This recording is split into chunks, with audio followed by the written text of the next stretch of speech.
দেশ বাঁচানোর ডাক পড়েছে কইরো না হেলা করতে হবে রাজনীতির মাঠে আজ এক ভয়াবহ ঘটনা ঘটে গেছে। লন্ডনে তারেক রহমানের স্ত্রীতে আজ দাউ দাউ করে আগুন জ্বলে উঠেছে। তারেক সাহেব সারাদিন বিভিন্ন মঞ্চে মঞ্চে শেখা ছিলেন জামাত ক্ষমতায় আসলে নারীদের বোরকা পরিয়ে ঘরে বন্দী করে রাখা হবে। দেশটা আফগানিস্তান। তিনি ভেবেছিলেন নারীদের ভয় দেখিয়ে জামাতকে ঠেকানো, কিন্তু 4 ফেব্রুয়ারি বনানীর hotel Sheraton doctor Shafiqur Rahman যা করলেন তা বিএনপির রাজনীতির গভীরে শেষ পেরে ঢুকে যায়। জামাত ইসলামী তাদের নির্বাচনী ইশতেহার ঘোষণা করেছে। কোনো পথ বদলে ইশতেহার নয়, 200 জন এক্সপার্টের দিনরাতের গবেষণার ফসল এই ইশতেহার।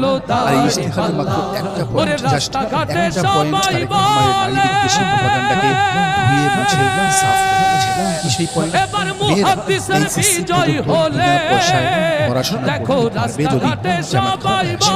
তারেক সাহেব, আপনি বলেছিলেন জামাত নারীদের পড়াশোনা বন্ধ করে।